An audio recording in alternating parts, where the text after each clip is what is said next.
El siguiente programa contiene elementos de lenguaje, salud, sexo y violencia apto para todo público. Programa de producción nacional.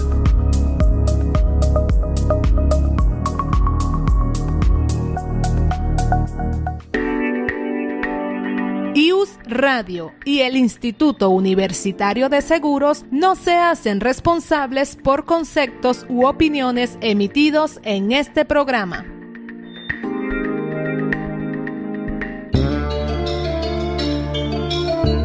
IUS Radio, una radio innovadora, les presenta Sinapsis 360 grados, el psicólogo a tu alcance, con Amanda Hernández y Aixa Atías. Un espacio para dar visibilidad a la salud mental y emocional desde todos los ángulos, con una visión integral y actual. A través de conversaciones abiertas y dinámicas, se busca fomentar el autoconocimiento y el crecimiento personal orientados a generar bienestar en la vida cotidiana y mejorar las relaciones interpersonales, fomentando la empatía para ayudar a otros desde una red de apoyo real.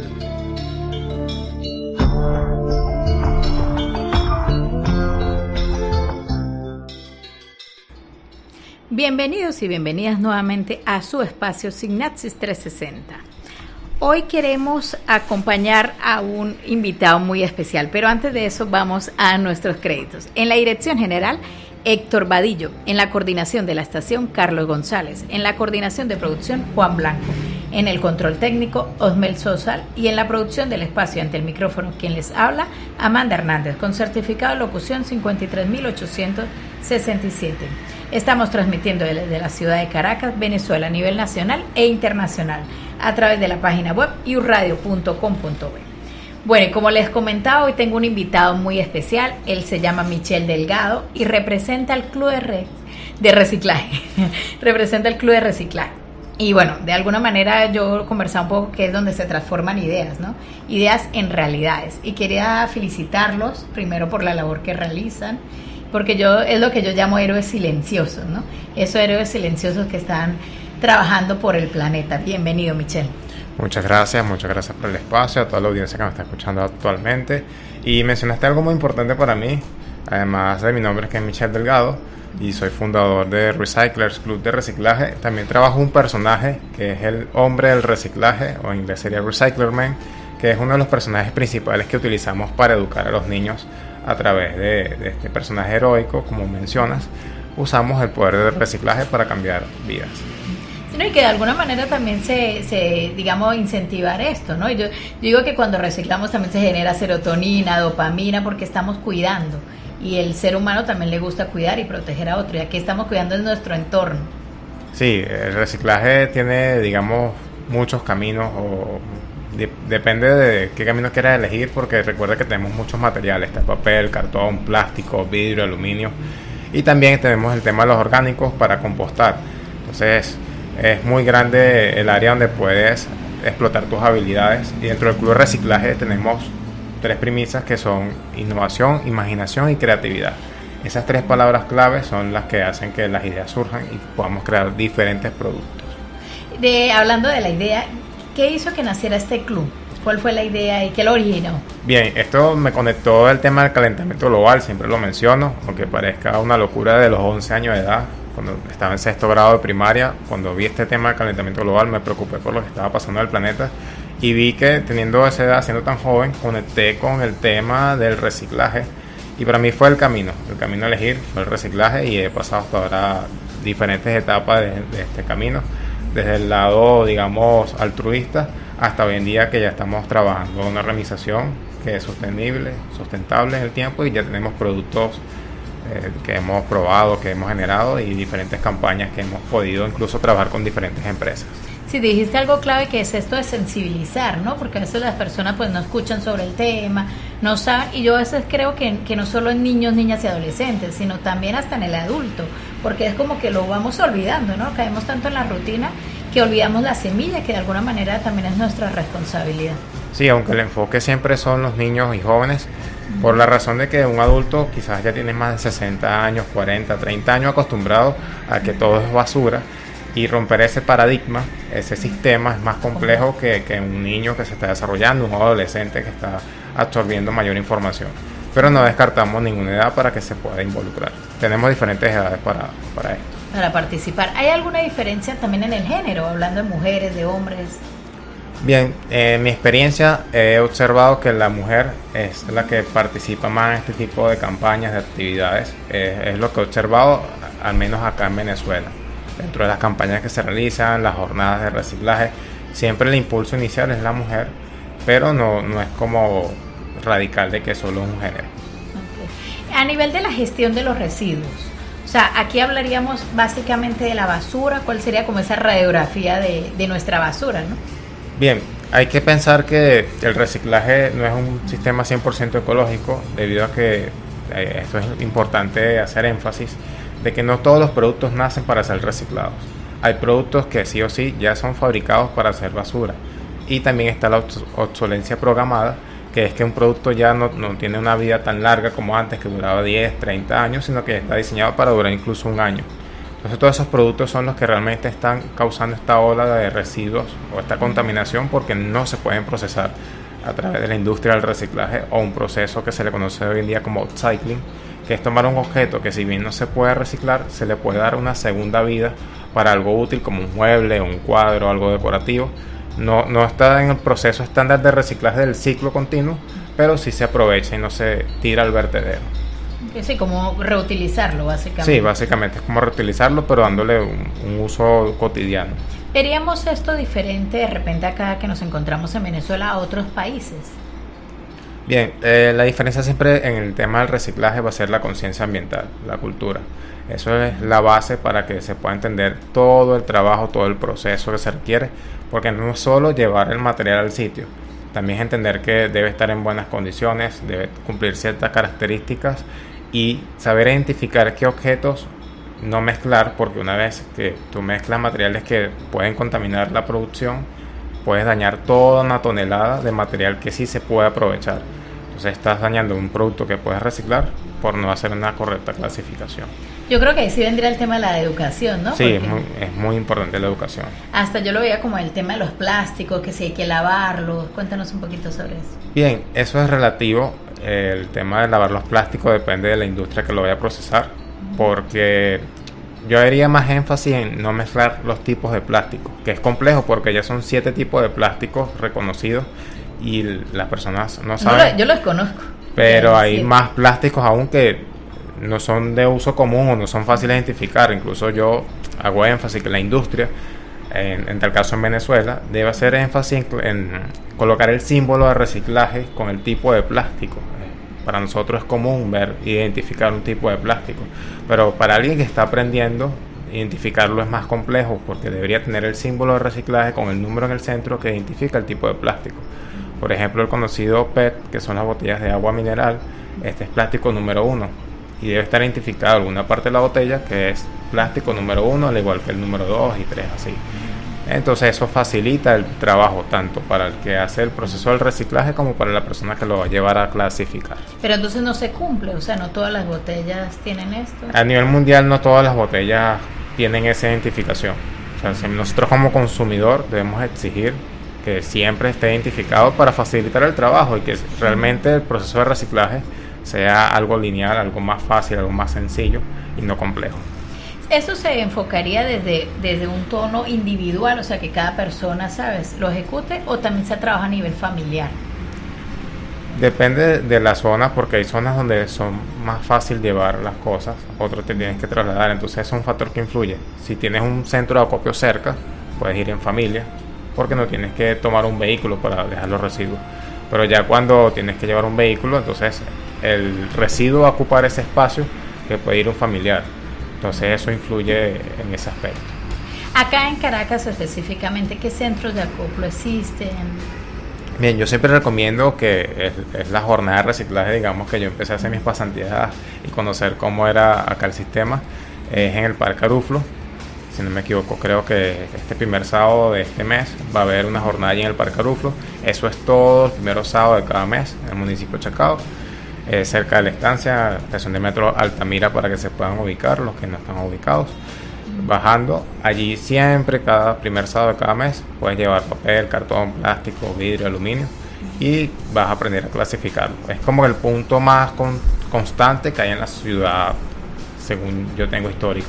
Claro, tendríamos estos desafíos de barrera, ¿no? De que la gente pueda trasladarse. Ese es el desafío. El talón de Aquiles del reciclaje siempre va a ser la logística, tanto para la persona que va a llevar el residuo como para la industria o la empresa que se va a encargar. Que hablamos de toneladas. Para que sea sostenible, siempre hablamos de toneladas.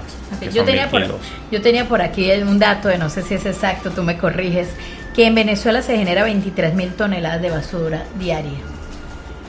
Depende del sector, porque en base a mi experiencia que te puedo decir, no todos los sectores generan el mismo tipo de residuos. Hay sectores que generan más residuos orgánicos y otros que generan más plásticos o cartón. Estilos de vida, básicamente. Sí, eso depende del sector y entonces esa cifra podría variar, pero sí, son cantidades constantes y gigantescas que se generan. Okay. Específicamente el Club de Reciclaje, ¿en qué está trabajando? ¿Qué está haciendo ahorita? Bien. ¿Y cuántos años tienen? Nosotros tenemos en operación desde el 2013 que nació esta idea del Club de Reciclaje, es decir, que tenemos ya casi 13 años y hemos pasado por diferentes etapas. Teníamos, como te comenté antes de iniciar la entrevista, teníamos un centro de acopio donde recibíamos a toda Caracas y recibíamos el 90% de los residuos. Este centro de acopio tuvo que ser cerrado por temas logísticos, pero fue una gran experiencia. De verdad que fue una experiencia recibir a personas de diferentes lados, con diferentes cantidades. Pero lo más bonito que quedó fue la experiencia de poder sentir ese cariño, esa pasión, ese interés y darte cuenta de cuando te dicen no, en Venezuela no se recicla y ves esas personas que te llevan las bandejas clasificadas por lote, por bolsa, son constantes que los ve cada sábado porque nosotros sí abríamos todos los sábados. Todos los meses, todos los sábados estábamos allí recibiendo a las personas. O sea, podemos decir que sí existen personas que tienen esto en su filosofía de vida. Pues. Sí, totalmente. Hay personas que han vivido experiencia de ir afuera un año o algunos meses y eso los marca y lo traen acá. También hay personas que lo han visto en documentales y les interesa el tema y lo aplican acá. Buscan siempre estas experiencias. Y el objetivo de Recyclers Club de Reciclaje este año es poder nuevamente facilitar el acceso a más personas a que puedan reciclar, que sea sencillo, con más puntos de reciclaje, más puntos de apoyo cerca, más puntos verdes, por así decirlo. Okay. Me encanta ese término de puntos verdes, ¿no? A nivel de la educación, ¿ustedes han dado algún tipo de charlas en colegios? ¿Se ha hecho esa Sí, eso ha sido una de las bases. Cuando nace Club de Reciclaje, ese término, nosotros lo que hacíamos era por colegios crear, digamos, la palabra club era porque reclutábamos niños y los educábamos, es decir, creábamos grupos de niños y los educábamos en el tema del reciclaje. Como comités. Como comité, exactamente. Entonces eso es un concepto del club de reciclaje porque lo que buscamos es que exista un club de reciclaje por unidad educativa y eso fortalezca la educación dentro de cada colegio. Y eso va sumando a que impactemos a la comunidad sin ir directamente a cada comunidad, porque básicamente en cada colegio hay un centro de comunidad, entonces vas impactando a nivel de escala. Cuando ya has educado a los niños, vas conectando con los padres, con los abuelos, porque siempre van a apoyar. Hace falta llevar tapas, cartón, entonces si no hay suficiente en la casa, van a pedir al vecino, entonces estás involucrando al vecino de forma indirecta, sin darle una charla o una formación a cada persona, o sea, una bola de nieve. A nivel de campañas, por ejemplo, ahorita hablando de la tecnología, de campañas en redes sociales, ¿lo han visto útil, no tanto? ¿Cuál ha sido su experiencia? Sí, yo estudié ingeniería informática, no me especialicé, digamos, en temas ambientales, pero para mí la tecnología es una herramienta que si se sabe utilizar correctamente, facilita mucho el trabajo. Siempre invito a las personas que se eduquen en el área tecnológica porque es la base de todo. El teléfono nos acompaña y debemos verla como una herramienta y no como algo que nos está dañando la vida, porque todo depende de cómo lo utilicemos. Pero puede ayudar como campaña para este tema de concientización. Sí, las redes tienen un poder muy grande, tanto como culturalmente ha sido la radio, pero las redes sociales tienen un poder masivo para convocar. Eso es lo que hemos visto cuando hacemos las campañas. Las personas conectan con las campañas dependiendo del tipo. Por ejemplo, la campaña que más le hemos dado fuerza es la recolección de tapas plásticas. Entonces ya a través de una campaña específica las personas saben qué van a llevar, cuándo lo van a llevar, qué horario y en qué sitio. Ahorita que hablas de eso, también me gustaría como hablar un poco de este tema de que el reciclaje también puede ser oro, ¿no? O sea, muchas personas, esto puede generar costos. De hecho, sé de campañas de niños que han pagado una operación, una cirugía con tapas. ¿En qué consiste eso? ¿Cómo es? Bien, eso se usaba anteriormente, esperemos recuperarlo en el transcurso del tiempo. Las tapas hay que verlas como cápsulas de plásticos que son muy aprovechables porque no se contaminan, porque vienen en líquidos que son fáciles de lavar.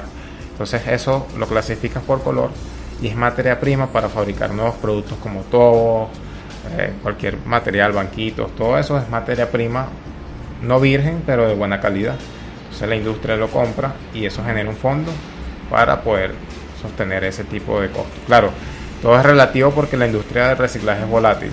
Los materiales no siempre tienen un valor igual, depende de la demanda, de lo que se necesite, pero era así que se hacía.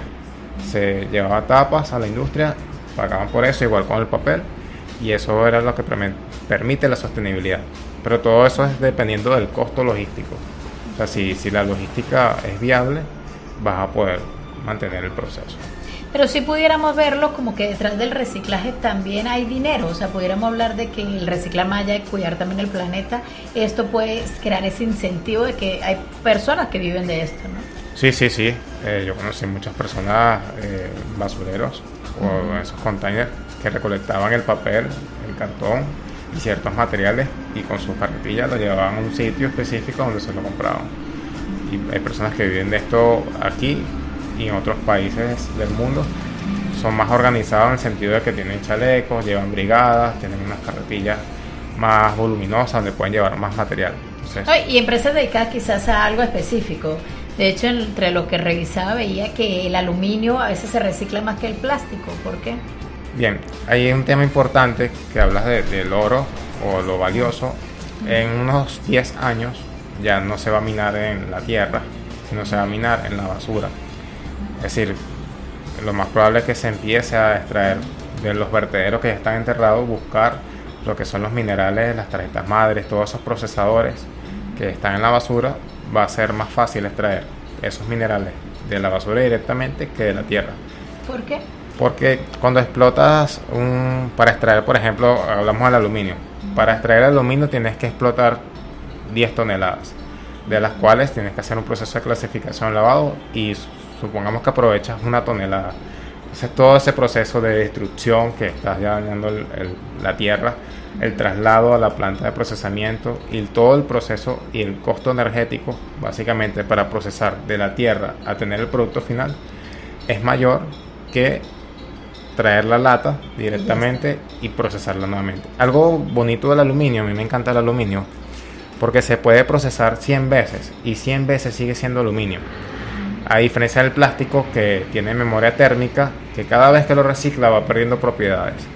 Entonces, igual que el vidrio. Entonces, uno de los materiales que más se pueden reciclar y no pierden sus propiedades químicas es el vidrio y el aluminio. ¿Sí hay entonces empresas dedicadas a un solo sector o normalmente se quiere asumir todos? Todos los materiales. El reciclaje es por escala. Está la primera etapa que mencionaste, que son las personas que viven de esto, que lo llevan a un sitio específico, que digamos que es un centro de acopio. Él se encarga, dependiendo de los materiales que recibe, acumularlos en grandes cantidades, que hablamos de toneladas, para llenar un camión. Cuando él llena ese camión, lo lleva a una planta de procesamiento. Y a veces la planta de procesamiento lo que hace es crear un subproducto para dárselo a una planta que crea el producto final. Y hay casos de plantas que sí reciben, hacen el subproducto y el producto final en el mismo ciclo. Lo recomendable, dependiendo del material, es que se dedique a un sector. Todos estos procesos están sistematizados, o sea, se ha trabajado por decir como el paso a paso de todos estos procesos. Hay materiales a nivel del mundo, digámoslo. Sí, ahí digamos que cada país tiene sus necesidades a nivel de algún recurso específico, porque hay países que generan un recurso y el que le falta puede aprovecharlo, lo recicla más, como otros países que no es algo que sobra, por así decirlo, y no trabajan tanto con ese tipo de material. Pero según la tecnología que apliques, es decir, mientras más tecnología le apliquemos al reciclaje, se puede aprovechar mayor los productos. Una de las tecnologías increíbles, se ha hecho investigaciones que se puede producir combustible con aceite, se puede producir combustible con plástico. Entonces, eso permite que se aprovechen más esos residuos que pueden ser basura. Okay. A nivel de Venezuela, ¿tenemos políticas públicas, algo de que se especifique este tema del reciclaje? Sí, hay muchas políticas públicas, hay muchas leyes, pero yo diría que se debe trabajar en simplificar una línea de acción, porque hay muchas cosas, pero no son tan específicas. Hay que ser más específico en los parámetros, porque la sostenibilidad a nivel global depende de 3 pilares: la sociedad, el sector público y el sector privado. Entonces esos 3 pilares son importantes para que el sistema, que hablamos del sector público, en este caso el Estado, es el que pone las reglas, las normas de cómo se va a manejar el sistema y también aportar para lo que son los costos logísticos. El sector privado es el que va a trabajar esa línea de producción, y la sociedad, que es luego que recibimos ese producto, entregarlo nuevamente en buenas condiciones para que se cumpla ese ciclo. Digamos que de alguna manera si hay como un proceso allí que estaría faltando en el tema para que también la sociedad o el civil común pueda ir como en esa misma línea, ¿no? De repente con mandatos más específicos. De alguna manera el recolectar, clasificar y reusar, ¿es posible siempre en estos procesos o no? Bien, depende de diferentes factores. Como te menciono, la educación es importantísima. La educación y la cultura ambiental. Sin estos factores que te menciono de educar, es muy complejo llegar a cumplir esos engranajes. Sí, o sea, pero de alguna manera estaríamos enfocados. Recolecto, llevo a estos puntos verdes que nos habla. Lo ideal es que lo llevemos ya clasificados. Si no lo sabemos clasificar, ustedes pudieran ver qué puede rescatarse o no para esa clasificación, ¿sí? Sí, es muy importante que se pueda llevar previamente clasificados, como mencioné durante la entrevista, cuando teníamos el centro de acopio. A veces las personas tenían la voluntad, tenían el ímpetu de llegar hasta allá, el esfuerzo, pero llevar las cosas sin clasificar genera un costo operativo mayor, que hace que se acumulen las cosas o que no llegue a su destino correctamente. O en buen estado para eso. En buen estado, sí, porque eso nos pasó muchas veces. Llegaba la persona, claro, llevaba bastante cantidad de residuos, la dejaba allí, pero el proceso de clasificar, ya contratar más personas, involucra lo que hablamos de la sostenibilidad. Entonces vas a invertir más en un personal para clasificar, y eso resta la rentabilidad del proceso logístico para que pueda ser sostenible en el tiempo, que fue una de las cosas que nos sucedió. Vale.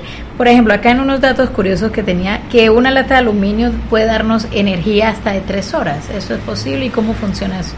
Sí, para reciclar siempre se necesita 2 cosas: energía para procesar y el agua para el proceso de lavado. Casi todos los procesos industriales requieren algo tan vital y valioso que es prácticamente oro, que es el agua. Y que es otro insumo importante del planeta, ¿no? Sí, totalmente. Y hay que recalcar y hacer mucho énfasis en que el agua es un proceso, si bien se puede reutilizar en muchos de los procesos, no reduce la huella hídrica que genera el reciclaje.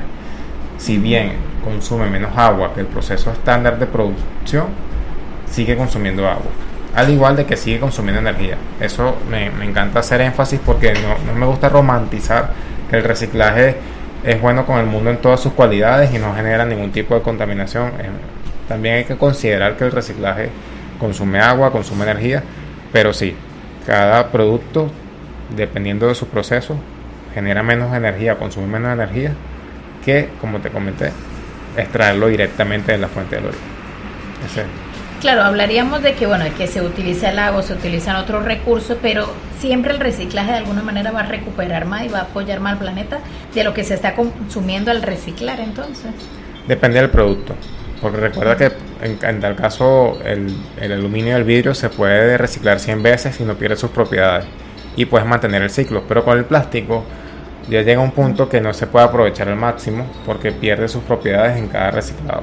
Entonces, si tomamos una botella y la reciclamos, la enviamos al mercado y esa misma botella vuelve a caer en el proceso de reciclaje, ya no va a ser un proceso de la misma calidad y hay que agregarle materia prima virgen, ese plástico sin reciclar nunca, para que mantenga esa propiedad de calidad que exige el mercado. Porque la realidad es que el ser humano es muy visual y entonces ver una botella malas condiciones, que está fea, que está opaca, no se ve tan bonita como una totalmente nueva.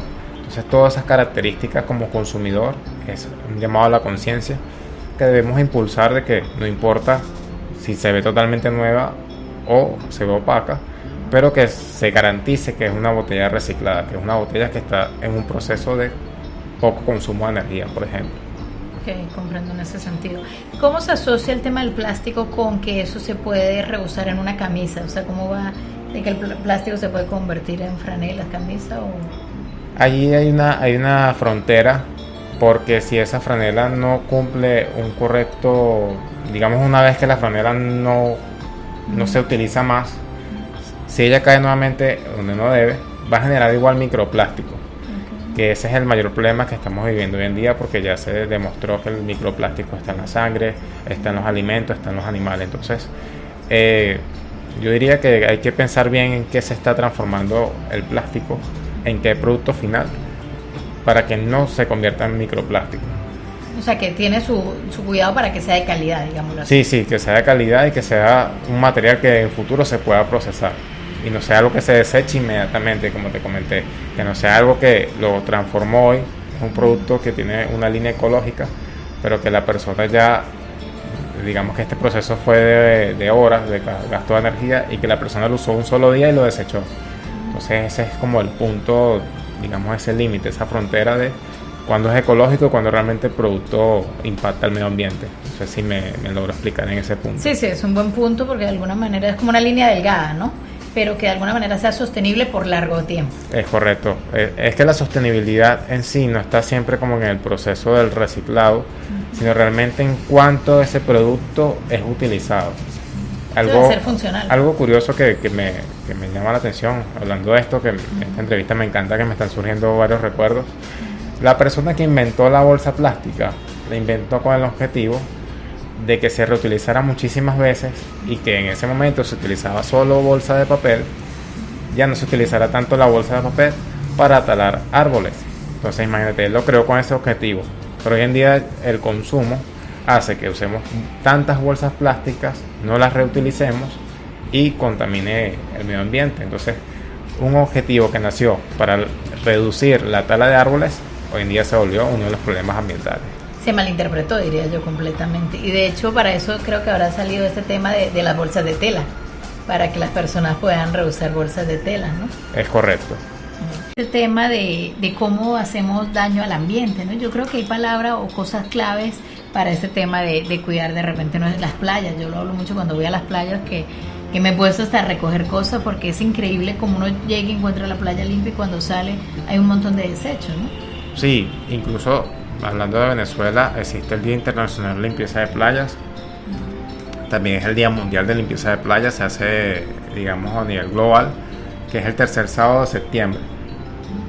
Ahí participa estos tres pilares que te comenté, que es la comunidad, el sector público, el sector privado, y se involucran en la limpieza de playas.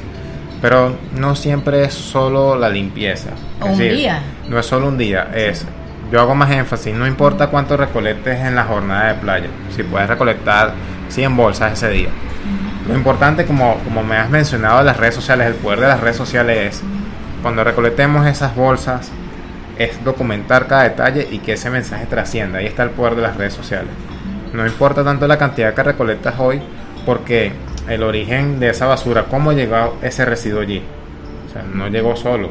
A veces sí, las personas que van a la playa dejan los residuos, pero lo que tú observas allí, lo que recibes allí, no es tanto residuos de personas de la playa, son residuos de cosas del hogar. Entonces el mensaje es, cuando haces limpieza de playa, es el después. Evitemos, quedó bonita la playa, quedó limpia, pero ¿cómo evitar que eso llegue nuevamente a contaminarse? Yo he visto situaciones donde se hace una excelente jornada de playa y por cuestiones de la vida vamos a la próxima semana y está igual de sucia o peor de esa jornada anterior. Entonces eso es el llamado cuando se hace ese tipo de jornadas, a crear conciencia, ¿no? Totalmente. Yo creo que también un poco de este tema de la conciencia y la semillita que le queda, así como tú lo decías, que desde niño te despertó eso, hay un tema de vocación en eso. En lo personal sí, En lo personal, a mí me gusta diferentes cosas. No digamos que el reciclaje no es lo único en mi vida, pero sí es algo que desde el día uno me ha llamado la atención y hoy en día es mi trabajo, es mi medio de vida. Y ha sido un proceso, claro, es un proceso de constancia. Algo que me ha enseñado a mí este proyecto de reciclaje es una palabra súper importante y quiero que se le lleve a la audiencia para que pueda aplicar en cada aspecto de su vida. Es la resiliencia. ¿Okay? La resiliencia para mí ha sido una palabra y un valor súper fundamental para que este proyecto se haya mantenido a lo largo del tiempo. Y que me dijiste esa palabra, yo digo, bueno, el planeta lo es, ¿no? ¿Cómo ves tú esa palabra asociada en sí con el planeta? Sí, el planeta es muy resiliente a las circunstancias y tenemos que recordar que la madre Gaia, que es la representación del planeta Tierra, nos da los recursos, nos da todo lo que necesitamos, nos da el agua, nos da la tierra, nos da los alimentos. El sol. Y nosotros debemos ser respetuosos y tomarnos un minuto y reflexionar. Solo con tomar un minuto y reflexionar de cuánto contaminas al día o qué impacto ambiental tienes, es una acción que suma. No estamos pidiendo que salgas en este momento y recicles, clasifiques, no. Tómate un momento, un espacio y analiza tu día a día y en qué procesos, por ejemplo, algo tan básico que nos educan siempre, el tema de la energía de la luz. Entonces, ¿qué productos tengo yo conectados o qué productos yo utilizo constantemente que no son necesarios y consumen energía? Porque hoy en día los bombillos, si bien son LED y no consumen tanta energía como antes, hay otros productos tecnológicos que dejamos encendido todo el día o consumimos más. Sí, eso es importante, gracias por mencionarlo. Es una costumbre, tanto que daña el cargador como deja un pequeño voltaje de consumo. Entonces ese voltaje de consumo se pierde. Entonces todo el proceso que se hizo para generar o obtener esa energía y se pierde en la nada. Yo creo que pudiéramos comenzar con hábitos, ¿no? Hábitos pequeños que vayamos colocando en nuestra rutina diaria, como esto, conectar las cosas, ver qué podemos apagar. ¿Qué otros hábitos nos recomendarías? Hay una frase que a mí me encanta, que es: mucha gente pequeña en lugares pequeños, haciendo cosas pequeñas, pueden cambiar el mundo. No importa el tamaño de la acción, lo que importa es la importancia que le des. Pero si 100 personas hacen algo pequeño, ya se vuelve algo grande, porque no es una sola persona que lo está haciendo. Y nuevamente caemos en la constancia. Y en la constancia, el reciclaje, si alguien me pregunta cuál es lo fundamental para que un proyecto de reciclaje funcione, es la constancia. Vamos a hacer una jornada de reciclaje hoy, pero no se hace en 15 días, en un mes, ya esa jornada no tiene sentido. Pero si lo hacemos cada sábado o cada mes, una fecha puntual, la cultura se va a formar con el tiempo. Hay muchos casos, ahora que recuerdo, tenemos en la comunidad del Paraíso, de aquí cerca, en el sector de la Campiña, tenemos Basura Cero, que son personas que se han, digamos, integrado en comunidad y han logrado erradicar sitios de basura, focos de basura, se organizan, se estabilizan y crean fechas específicas, crean jornadas. Entonces sí es posible reciclar en Venezuela, pero la palabra es la constancia y la integración. No, y ir ahorita con este tema y la integración podemos ir creando comunidades específicas que vayan de alguna manera también la comunidad en sí. Bueno, somos recicladores, estamos enfocados en esto. Sí, sí, aquí en Caracas ya cada día se ha visto ya estas organizaciones que son aliados también, que menciono nuevamente el Paraíso, las personas que puedan vivir por el Paraíso acá en la Campiña.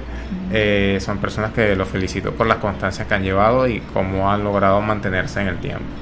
¿Existe algún material que sea muy contaminante que tú digas, manda, mira, si yo tuviera que escoger un material, para mí sería fundamental por el daño que causa? Bueno, es que la lista es gigantesca. La lista de verdad Dame un top 3 entonces. Elegir un material. Mira, el primero que yo diría, los plásticos que son de un solo uso, ese hay que ya erradicarlo, es decir, erradicarlo en el sentido de no utilizarlo si no es estrictamente necesario, porque cada plástico cumple una función específica. Por ejemplo, el plástico número 1 que utilizamos para el agua no se puede utilizar para productos químicos, es otro plástico que cumple otras condiciones para envasar. Pero hay plásticos que son totalmente innecesarios su uso y productos que son totalmente innecesarios que existan. Entonces ese diría yo que es el top número 1. Otros productos, bueno, hay residuos que no los tengo en mente para hacerte un top, me agarraste un poco desprevenido. Tranquilo. Pero me gusta que sea así, que hagan preguntas que que no pueda responder inmediatamente, pero básicamente sí hay que analizar los productos que son de un solo consumo, que son de un solo objetivo, que no son totalmente necesarios para la vida, no son totalmente necesarios para brindar una solución a una problemática, que solo existen para, digamos, agilizar algo o un proceso que no es necesario que exista. Okay.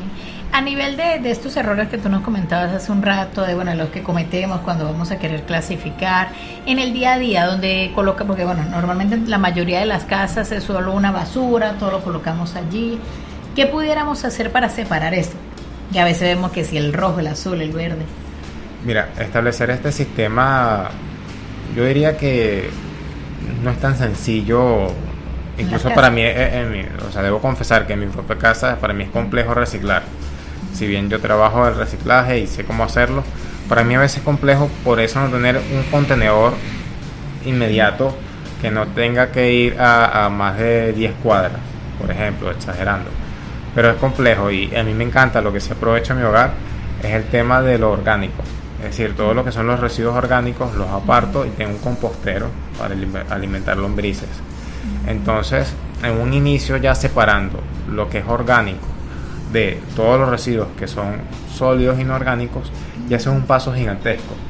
Pudiéramos empezar por allí. No nos complicaríamos tanto, es decir, ya con el proceso de orgánicos a un lado y lo que es inorgánico de otro, para empezar a gran escala, ya eso es un paso gigantesco, porque ya estás reduciendo la contaminación de esos productos que se pueden reciclar con objetos o cosas que contaminan, como el aceite, las cáscaras, muchos residuos de alimentos. Entonces puedes dedicarte, y te lo digo por experiencia, a clasificar todos los objetos juntos, papel, plástico, vidrio, aluminio, pero cuando no están contaminados con materia orgánica el trabajo es más sencillo.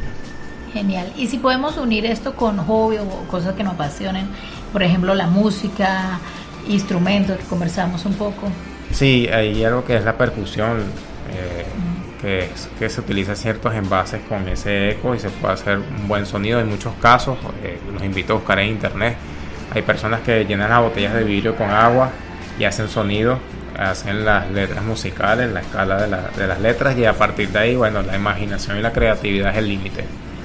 O sea, que de alguna manera todo eso también nos puede ayudar para eso. Por ejemplo, también en el teatro, en la cultura, hasta para de repente los vestuarios, ¿no? Sí, yo he tenido el placer de trabajar con Óscar Olivares, que es el artista plástico de las tapas, que hace muchos murales.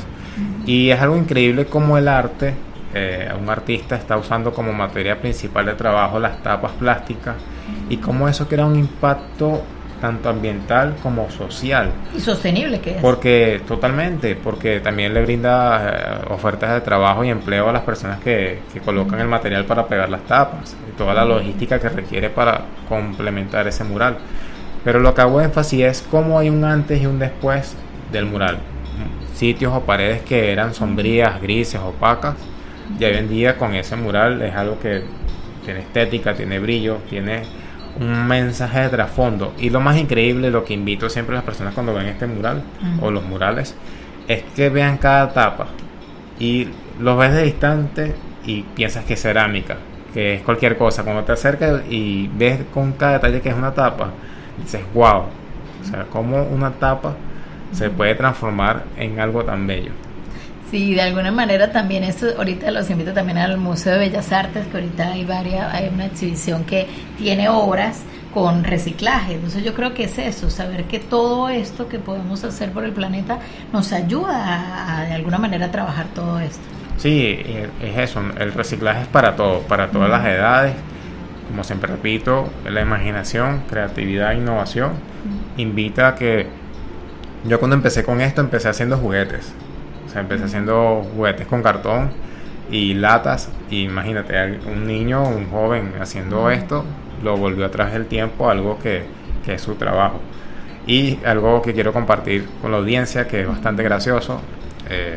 Mi mamá, hablando con una vecina, sabe que hay que llevar algo de reciclaje, el niño. Entonces me dice, no, Michelle, te puede hacer un robot de tapas plásticas rapidito. Entonces mi mamá imagina que yo hago eso en cuestión de segundos. Entonces sí, él lo hace rápido sin problema. Claro, yo tengo esa habilidad, pero yo digo, no es como que yo voy a agarrar pego 3 tapas y ya está listo. Entonces es algo bastante gracioso como mi mamá, que me apoya muchísimo y le agradezco, ve ese proceso tan bonito, pero lo ve sencillo porque ve que lo hago día a día. Entonces, no, él te hace algo rápido ahí, te ayuda para que lo lleves a clase. Se normaliza, digamos. Sí, totalmente. Yo creo que podemos normalizar el hecho de que esto se vuelva una práctica consciente. Yo creo que es un tema sobre todo de consciente y de que también se puede no solo imitar, sino que se puede aprender de otras personas, ¿no? Michelle, para ya irnos como despidiendo, cuéntanos tus redes sociales, dónde pueden ubicarte, si de repente alguien está interesado en que puedan darles un taller o en aprender más sobre esto, ¿dónde te ubicamos, Michelle? Bien, en Instagram es la cuenta principal con @club letra D reciclaje, ¿okay? Club letra D, solo la letra D, reciclaje. Esta es nuestra cuenta de Instagram, que van a ver el logo del Club Reciclaje. Y mi número de teléfono 0414-316-1378, lo menciono nuevamente para que lo puedan anotar, 0414-316-1378. Vale, genial. Yo voy a dar unos tips y tú complementas los que te vengan. Perfecto. Ok, el primero sería que cambiemos las bolsas plásticas, esto que habíamos hablado, por bolsas de tela. ¿Para qué? Para reutilizar y, bueno, de alguna manera también evitar, ¿no? el estar usando estas bolsas plásticas. Lo otro es reutilizar frascos para macetas, por ejemplo, un envase de mayonesa u otro envase, entonces aquí hago hielo, o sea, buscarles otros usos para no estarlos desechando. Otro sería, el reciclar, por supuesto, hojas, que por acá nos trajo Michelle un pequeño sello sobre eso, y el repensar uso de cáscaras de huevo. ¿Qué otro nos pudieras dar? Algo importante que mencionas allí es una costumbre del venezolano que tiene de usar la cáscara de huevo. Es importante mantener el balance porque la cáscara de huevo es alto en calcio. También se utiliza mucho lo que es el residuo del café. Después de hacer ese sabroso café en la mañana, lo echan a las plantas. Hay que mantener un equilibrio. No se puede usar ni tanta cáscara de huevo como el residuo del café. Entonces hay que mantener un equilibrio allí porque la planta también, no todas las plantas consumen el mismo nutriente. Entonces... No, y está bueno que lo digas porque también uno de los mensajes que queremos dejar hoy es no irnos a los extremos, todo con equilibrio. Yo creo que eso es importante. Sí, ¿no? Y las plantas también merecen un equilibrio y en exceso también ellas se van a morir. ¿Cómo podemos también unir en esto a los animales? Mis gatos les encantan las tapas plásticas. Lo usan como juguete y hay muchas cosas creativas que se pueden usar. Bueno, los rascadores de los gatos también se pueden usar. Hay muchos videos en internet de cómo hacer rascadores para gatos. Yo le he hecho con medias a juguete a los perros. Totalmente, de muchas maneras creativas que pueden integrar a las mascotas en ese proceso. Pero mis 2 gatitos, ellos se acostumbraron con sacos de tapas y ven una tapa y se acuestan como si fuese una cama normal. Y camas de cartón, o sea, hay muchísimas cosas que pudiéramos hacer a raíz de eso, básicamente, ¿no? Sí, totalmente de acuerdo. Mil gracias, Michelle, por asistir el día de hoy, por apoyarnos. Y bueno, me despido con una frase y es: acciones colectivas curan un malestar comunitario. Y yo diría que un malestar del planeta. Gracias a ustedes por la invitación y a la audiencia que nos ha escuchado. Así es, bueno, vamos a ir cerrando ya por acá. Me despido. De esta manera hemos llegado al final de su espacio Sinapsis 360 por IU Radio, una radio innovadora. En la dirección general, Héctor Vadillo. En la coordinación de la estación, Carlos González. En la coordinación de producción, Juan Blanco. En el control técnico, Osmel Sosa. Y ante el micrófono, quien les habla, Amanda Hernández. Con certificado de locución 53.867. El psicólogo a tu alcance. Estuvimos transmitiendo desde la ciudad de Caracas, Venezuela, a nivel nacional e internacional, a través de la página web iuradio.com.be. Hasta la próxima.